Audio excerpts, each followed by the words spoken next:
Morning Sports Report, Steelers style, here at TribLIVE Radio, TribLIVE.com. Ken Laird, the Buzzsaw, Chris Adamski, Steelers reporter, Trib Total Media.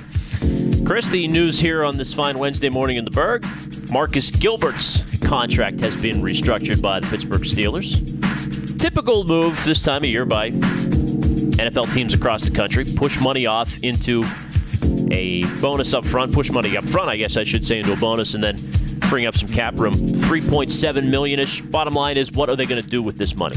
Well, you knew they were going to end up doing something. I don't know. What's more intriguing to me is the fact that they did this. If that means anything, and you don't want to read too much into it, if this is true, does that mean that a Roethlisberger contract isn't going to be done before the start of free agency? Because that could have easily freed up enough room, you would think, leading into free agency prior to that. Does this mean maybe the Troy Polamalu release? I don't think any necessarily these are true, but the fact yes, teams do this all the time. The Steelers have certainly done it. They do it every year. You'd like to get out of the cycle where you're not doing it anymore, because at some point you got to pay the penance, and that's why they keep getting to this point, because of 2 or 3 years ago they did it with other contracts, and you keep doing that. So preferably you'd like to get the cap relief at some point of not having to do that, so that you're not just sort of pushing things down the road like you are every year. But again, I don't know if this means, it just probably is too much reading into it, but you would have thought they would have been okay in free agency and would sign their draft picks and everything if they did cut Troy Polamalu, if they did get the Ben Roethlisberger deal done to lower his cap number some. So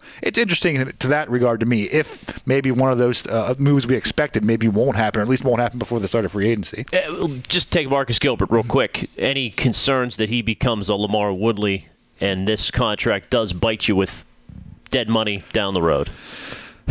Well, there's a lot of moving pieces there at tackle, because, if Kelvin Beachum, if for whatever reason they don't re-sign Kelvin Beachum, then you can't really afford to do anything with Marcus Gilbert. I think at this point, barring a major turnaround, I don't think you're going to see like it seems like the Mike Adams ship probably has sailed its way out of Pittsburgh after this coming season when his contract's up. I don't, it'd be real. A turn of events that might happen to have him be a reliable starting tackle at this point seems pretty much inconceivable. So you're kind of painting yourself in a corner there, unless they happen to draft yet another tackle high here this coming year. You don't really have a successor for Marcus Gilbert. So if he turns into a Lamar Woodley in terms of a performance, you have to cut him for that reason. Then again, you're in trouble for a lot of other reasons. And it's not enough money that would be totally crippling like Woodley's was. But I'm just because they are, as you say, if you really wanted to get clean with the cap, you would take the punishment up front, just pay him what he's owed now, and then freeze you up for future years. But we know they're in win now mode. Okay, so you look to free agency and the money they've freed up. Running back, do they need one in free agency when it starts March 10th? Tight end? Are these necessities? It's always strange because, of course, you have the draft, and you would think that one of those two, both of them, I think, are candidates to be filled by the draft rather than via free agency. But can you depend on getting both in the draft before you do that? I don't expect them to be. I was going through the top free agents at each of the positions, and certainly they're not going to go out and sign Julius Thomas or anything like that.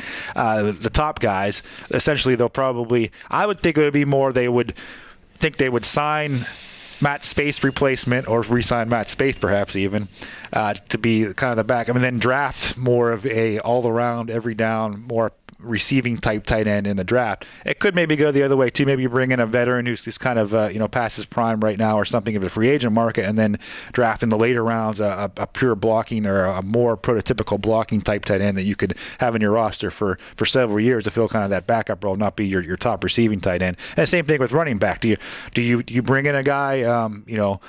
Again, theoretically, you could bring back Ben Tate, but a guy who's either been sort of recycled a few times, or somebody who's past his prime. I don't want to even mention two of the Ray Rice type who would be available, but Adrian Peterson, D'Angelo Williams. That's been talked about a little bit. That's kind of the profile of the guy. Somebody who is capable of being every down, like we saw in the playoff game. The Steelers need somebody like that, but who's not an every down back for whatever reason at this stage of his career, that you're not going to siphon too many carries away from. But then you saw what happened last year with LeGarrette Blount. Seemed to be the perfect fit in that area, and you didn't get enough. Yeah, make sure somebody's of the right mind, or that you do maybe integrate them a little more into the scheme. But I don't think they could go in the next year without a somewhat proven number 2 running back. You can draft somebody, but really a rookie. You're really counting on that to be. And part of the reason you lost in the playoffs last year was not enough depth at that position. I would think more likely for sure a veteran running back's brought in for that. Because then if you draft a running back, well, it used to be first day, but in the first half of the draft, let's say, then that's a wasted asset. Not a wasted asset, but it's an asset you could use somewhere else that you're using a position that you're probably, if you're not going to start him and he's not going to get that many snaps, let's face it, Le'Veon Bell, I don't think they'll rely on him as much as last year, or as much as they did last year going forward, but they're going to rely on him plenty for good reason. He's one of the best players in the league. If you can have a veteran that's happy filling that role right now as the backup and is not going to pull a LeGarrette Blount, you're better off doing that than taking a running back late in the draft, and maybe you don't roll the dice, maybe he's not ready for the NFL. It's the contract restructuring season. Maybe we'll actually have contract extensions too. Ben Roethlisberger, we think, coming soon to the Steelers facility near you. Kent Laird, Buzzsaw, Chris Adamski, Trib Live Radio.